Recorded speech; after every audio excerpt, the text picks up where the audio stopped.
Number 11. ASHTAR Galactic Command. Andrew Gardner, an anchor for Southern Television's independent TV network, ITN, appeared regularly in news broadcasts throughout parts of southern England. He was in the middle of delivering his report on November 26, 1977, when the picture began to wobble and the audio was replaced by a deep buzzing sound. For the next 6 minutes, a distorted voice delivered a bizarre message. They introduced themselves as Vrillin, claiming to be a representative of the ASHTAR Galactic Command. The signal hijacker talked mostly about humans have to give up their evil ways and embrace a more peaceful existence. He also warned the public that their time to heed the advice was running short. When the rambling was over, the network returned to normal. The transmission hijacking was believed to be a prank, but it was highly unusual for the time. People were concerned how someone managed to take over the TV network, and the Independent Broadcasting Authority launched an investigation into the matter. However, the results of this supposed investigation are difficult to find online. To make matters even more strange, nobody came forward and admitted to being responsible for the incident, which still remains unsolved to this day. Number 10. Disgruntled Employee. Reporter Alison Parker and photojournalist Adam Ward had no idea that a disgruntled former colleague was lurking nearby while they reported live in Virginia one morning in 2015. The pair were interviewing Monetta's Chamber of Commerce director Vicky Gardner for local station WDBJ7 when shots suddenly rang out. The gunfire was followed by screams as the shooter fired at Parker, Gardner and Ward, who all fell to the ground. Before the broadcast was shut off and turned back over to the studio, Ward's camera caught a brief glimpse of the shooter, who fired 15 shots total. Parker and Ward died in the shooting while Gardner played dead and waited for help to arrive. In the meantime, the gunman ran off. The team over at the news studio recognized the shooter as a former employee named Vesta Lee Flanagan, who had been fired after his colleagues complained about feeling uncomfortable and threatened by him. He had a history of acting aggressive at work and was let go less than a year after starting the job. It was the second time a news station fired Flanagan for his alarming behavior. Hours after the shooting, he posted a tweet featuring disturbing video footage of Ward's final moments. He stated that she complained to Human Resources about him after only working with him one time. He then led police on a high-speed chase and crashed his car, at which point he decided taking his life was the better alternative to facing justice for his crimes. Number 9. Helicopter collision.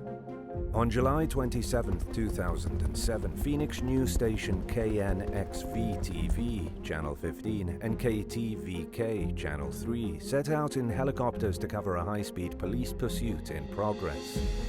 While broadcasting the chase live, the choppers collided and plummeted to the ground. Photographs captured by other journalists in the area showed the Channel 3 helicopter breaking apart in mid-air during its descent, while the Channel 15 chopper nosedived. The doomed helicopters landed in a local park and burst into flames, killing everyone on board.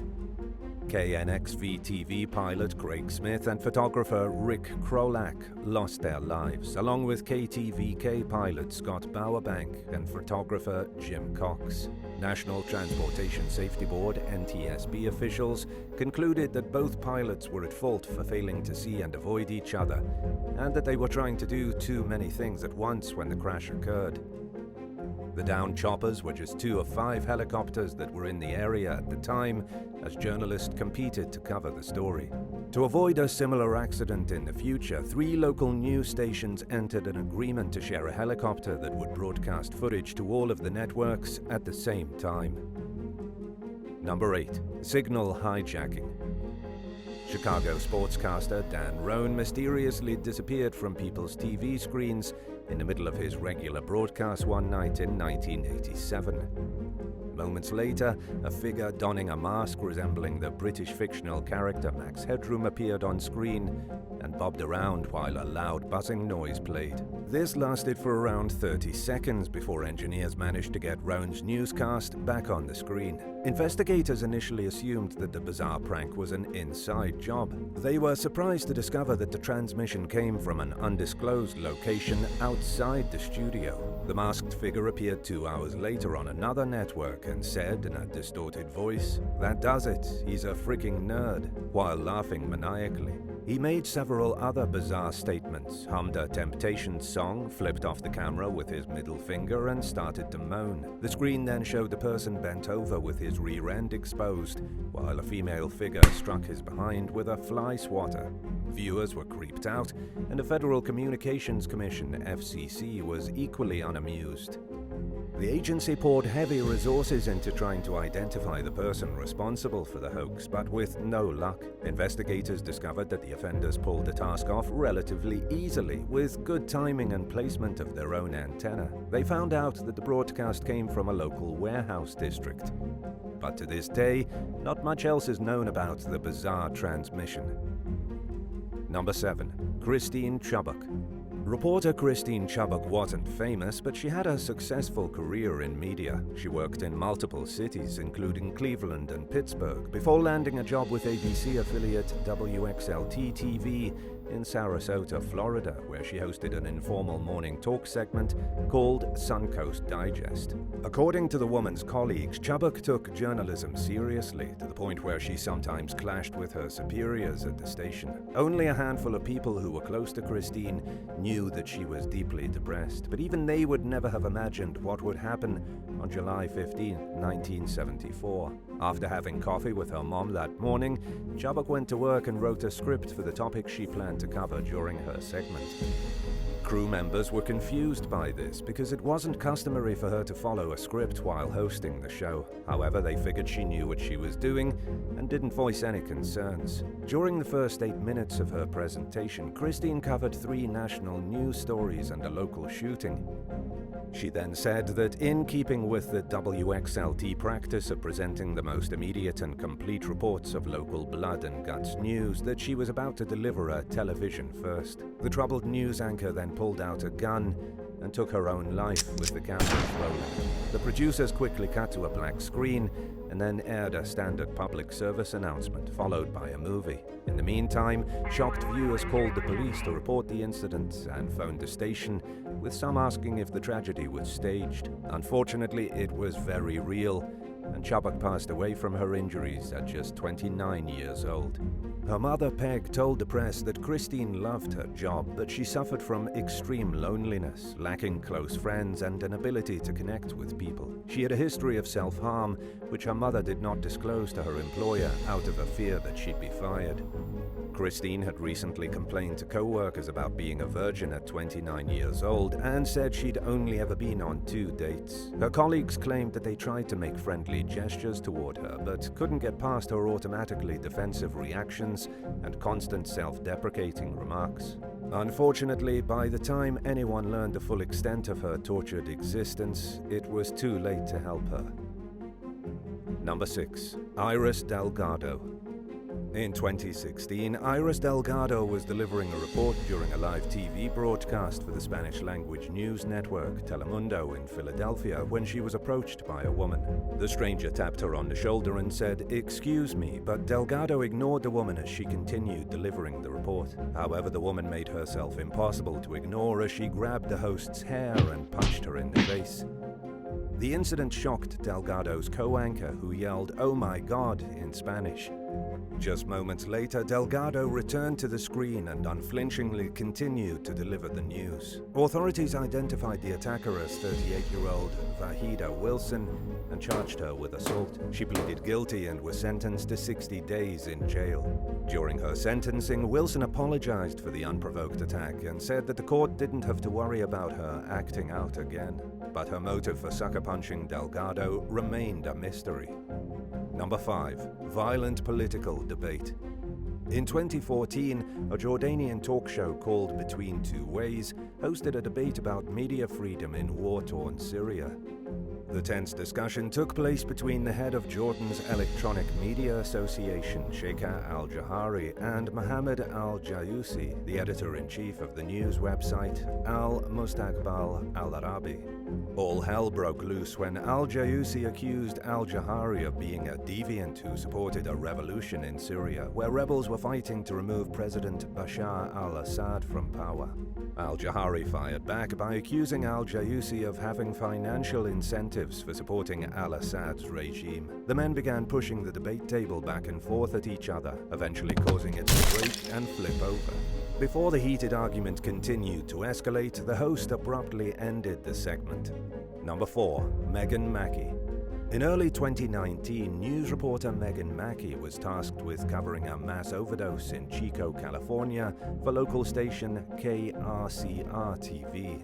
The incident involved 15 people who overdosed in a local residence, leaving 1 dead and 14 in the hospital. This case sparked fears among law enforcement that the event marked the beginning of a fentanyl crisis in Chico. During Mackey's live broadcast, a woman approached her off camera and said she was being disrespectful. Another woman shouted at the anchor to get the F out of there. Mackey then dropped her camera, and the 2 women became entangled in a physical struggle, while a man could be heard yelling at them to stop. In a tweet, Mackey claimed that she was just doing her job, reporting facts about a major incident. She said that the ordeal left her shaken, but she was okay. She thanked her supporters and law enforcement and vowed not to let the incident stop her from continuing to report on the truth and inform the public, even during times of tragedy. Number 3. Russian agent accusation.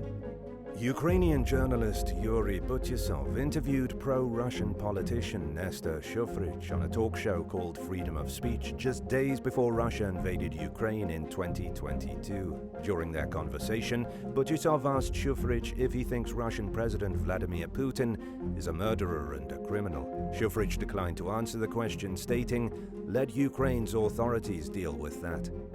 Speaking to the audience, another guest starring on the show, former Ukrainian President Petro Poroshenko, called Shufrich a Russian agent. Butyasov then approached Shufrich and punched him in the face, and the disagreement erupted into an all-out brawl between the pair. They ended up on the floor and continued to fight as other guests tried to separate them. By the time the men were pulled apart, Butyasov had Shufrich in a headlock. Once the fight was over, everyone returned to the stage and carried on with the debate. Number 2. Viral Pakistani politics. The leader of Pakistan's ruling Tehreek-e-Insaf party, Masroor Ali Sayal, lost his composure during a discussion on live TV with journalist Imtiaz Khan Farhan in 2019. It started with a verbal argument but quickly escalated to violence when Sayal got out of his seat and pushed Khan to the ground. They began to fight and the struggle moved off-screen as Sayal proceeded to kick and slap Khan until crew members and other guests on the show separated them. Surprisingly, things cooled down rather quickly. Sayal immediately returned to the screen and resumed the discussion that was going on about panelists. Khan rejoined the conversation a few minutes later, as if nothing had happened. Footage of the attack went viral, with many condemning Sayal's behavior as disrespectful. Some even called on Pakistan's Prime Minister Imran Khan to take action against Sayal for disgracing the political party they both belonged to. However, others found the fight to be amusing. News sources failed to report on what the men were arguing about in the first place. Number 1. Mirela Vida. Romanian TV host Mirela Vida was in the middle of hosting a news show called Access Direct in early 2021 when a naked woman stormed onto the set with a brick in her hand. The segment was airing live when Vida looked in the direction of something off-screen and let out a shriek. The unclothed intruder then charged at the terrified host and threw the brick at her. Luckily, Vida backed away in time to avoid being hit, and crew members were quick to run over and stop the woman from continuing her attack. The show switched to commercials while the staff got the situation under control. Vida later said that it took 6 people to drag the crazed woman off the set before handing her over to the police. The 2 women didn't know each other, yet the attacker seemed to have a very personal grudge. She screamed repeatedly that she wanted to kill Vida, while the police put her in handcuffs. After her manic outburst, she was taken to a psychiatric hospital for evaluation. The terrifying ordeal, along with some hate messages Vida had received earlier that year, left her feeling like the isolation caused by the COVID-19 pandemic made people even more desensitized than they already were. Would you rather get sick and throw up in the middle of a live news interview, or have your ex walk by and call you a rude name? Let us know in the comments below, and if you enjoyed today's video, be sure to subscribe to the channel. Thanks for watching, and we'll see you next time. Bye.